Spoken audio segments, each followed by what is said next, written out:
हिरण्यकश्यप पुनः तपस्या में गया, ब्रह्मा जी को प्रसन्न किया, ब्रह्मा जी से वरदान मांगा, ना मैं जल में मरूं, ना थल में मरूं, ना धरती में मरूं, ना आकाश में मरूं, ना नर से मरूं, ना नारायण से मरूं। और तो और भगवान ब्रह्मा के द्वारा बनाए गए किसी भी पुरुष या नारी या किसी औजार से भी ना मरूं।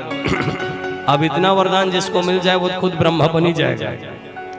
हिरण्यकश्यप आया, अत्याचार बढ़ने लगा, समय से प्रहलाद जी का जन्म हुआ।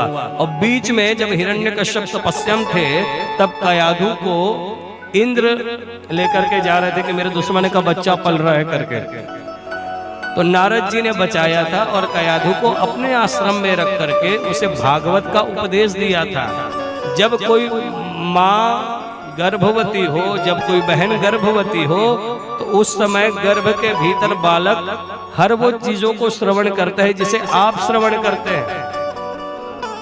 तो कयाधु ने नारद जी से भागवत जी के लक्षण सुने थे, श्रीमद् भागवत की कथा रसपान किए थे, जिसके कारण प्रहलाद जी के भीतर जन्मजात वो संस्कार आ गए।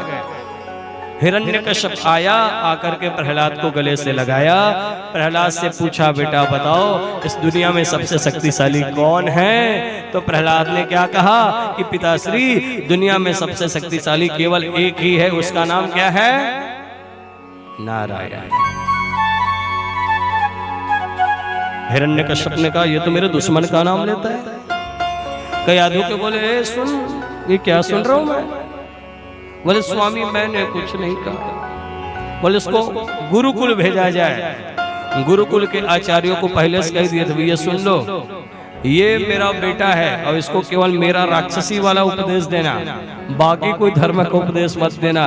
गुरुकुल गए, गुरुकुल में वो गुरु जी को पढ़ा के आ गए और सारे शिष्यों को बिगाड़ दिए। कैसे बिगाड़ दिए? वो बोलते थे हिरण्यकश्यप महाराज की जय, तो प्रहलाद क्या बोलते थे? नारायण भगवान की हाय हाय हाय। तो सब एक दिन बैठ करके भगवान का कीर्तन कर रहे थे। आइए हम भी प्रहलाद के साथ वो कीर्तन करें। दोनों हाथ ऊपर। नारायण भगवान की। प्रहलाद जी ने कहा कि भैया हर जगह तो केवल एक ही है, उसका नाम है नारायण। क्या नाम है? बोलो, फिर से बोलो, एक बार और बोलो। आए हाय, नजर ना लग जाए, इतने प्यारे भगत हैं हम लोग। हाँ एक बार मैं भी। जय भगवान। कृष्णा तेरी मुरली पे भला कौन नहीं।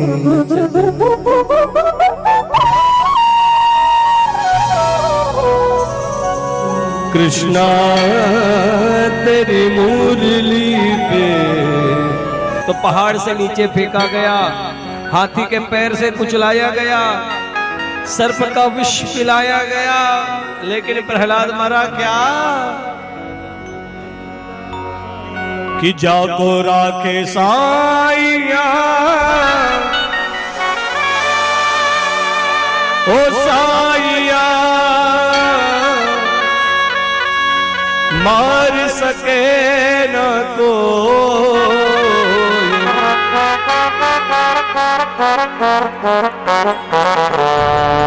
पालन बाका कर सके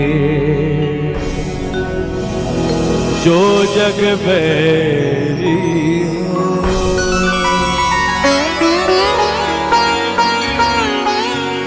विचार कीजिएगा साहब, जिसका खुद का पिता जिस पुत्र को मारना चाहता हो और जगदीश जिसे बचाना चाहता हो,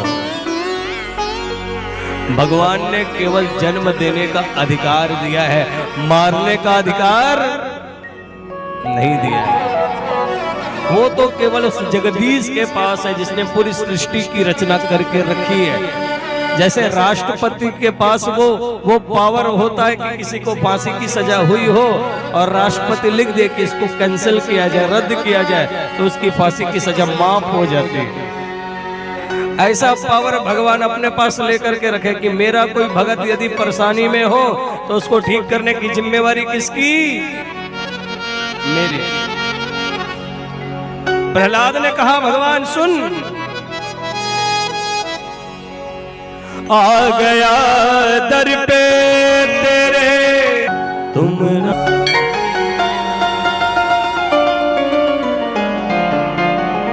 अपने खड्ग उठाया, उठा करके जैसे ही प्रहलाद पर प्रहार किया, खंबे को फाड़ करके भगवान नरसिंह रूप में प्रकट हो गए। बोलो नरसिंह भगवान की। सिंह सी गर्जना करते हुए भगवान नरसिंह दहाड़ करते हुए प्रकट होकर के हिरण्यकश्यप की ओर दौड़े। दोनों में युद्ध होने लगा। हिरण्यकश्यप मुस्कुराने लगा कि तुम मुझे नहीं मार सकते। भगवान ने कहा बेटा रुक जा, तू पहचाना नहीं मैं कौन हूं। भगवान पकड़े लेकर के आ गए दरवाजे के पास। गोधूली बेला थी, पकड़ करके गोद में रखे और पूछे कि अब बोल क्या बोलता है। हिरण्यकश्यप ने कहा कि ना मैं जल में थरूं, ना मैं जल में मरूं, ना मैं थल में मरूं। भगवान बोले दोनों में नहीं है। बोले ना मैं धरती में मरूं ना आकाश में मरूं। बोले देख लेना तू धरती में है ना आकाश में है। बोले मैं नर से मरूं ना मैं नारायण से मरूं। बोले ना मैं नर हूं और ना ही मैं नारायण हूं। बोले और तो और ब्रह्मा के द्वारा बनाए गए किसी भी जीव से ना मरूं। भगवान ने बोला ब्रह्मा को हमने बनाया, ब्रह्मा ने हमको नहीं बनाया। बोले और जितने भी अस्त्र शस्त्र हैं जो उपयोग होते उसमें से किसी में भी ना मरूं। भगवान बोले तेरे लिए अलग से औजार बना के रखे, देख जा। वो लंबा लंबा नाखून गर्जना करते हुए देवता भयभीत होकर के हाथ जोड़े खड़े हैं। भगवान का क्रोध शांत नहीं हो रहा। भगवान ने ऐसा पकड़ा, हाथ डाला दोनों पेट में और पेट को फाड़ दिया भगवान ने। उसी समय हिरण्यकश्यप का मोक्ष हो गया। अब सब देवता भयभीत, कर तो दिए, मार तो दिए, अब क्या करें? इनको शांत कैसे कराया जाए? तो लक्ष्मी जी को बुलाया गया, भैया पत्नी को बुलाओ, इनकी वही शांत करेगी। लक्ष्मी आई और जैसे सामने आई भगवान ने गर्जना किया और जैसे गर्जना हुई लक्ष्मी जी वहीं पे बेसुध होकर गिर पड़ी। सब कांपने लगे, भैया अब क्या होगा? तो किसी ने कहा प्रहलाद के कारण आए हैं, तो चलो प्रहलाद को ही सामने किया जाए। भगवान का आंख लाल, क्रोध के कारण ऐसा लग रहा हो कि साक्षात आंखों से अग्नि निकल रही हो। तो भगवान के समक्ष प्रहलाद आए और प्रहलाद के आंखों में अश्रु की धारा। प्रहलाद ने रोते हुए निवेदन किया, नाथ मुझ में इतनी क्षमता तो नहीं प्रभु कि मैं आपको कह सकूं कि आप शांत हो जाएं, लेकिन फिर भी अन्यत्र और देवी देवता जो चाहते हैं नाथ, यदि आपको लगे तो आप उस स्वरूप को धारण करें प्रभु। और जब भगवान नरसिंह ने प्रहलाद को रोते हुए देखा तो भगवान के आंखों से भी अश्रुपात होने लगे। भगवान ने अपने जिह्वा से पहले प्रहलाद को गोद में बिठाया और गोद में बिठा करके भगवान चाटने लगे। जिस प्रकार एक गाय अपने बछड़े को चाटती है ना, प्रेम करती है, लाड लगाती है, वैसे ही भगवान नरसिंह प्रहलाद को प्रेम देने लगे।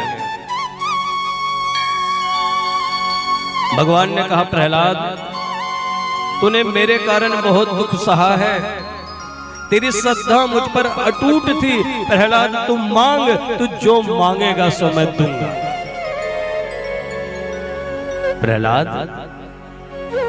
प्रहलाद तो उस दशा में पहुंच गया महाराज कि सामने साक्षात जगत पिता परमेश्वर बैठे हो और पूछ रहे हो कि बोल क्या चाहिए। प्रहलाद के आंखों से अश्रुपात हो रहे। वो बोला कि प्रभु,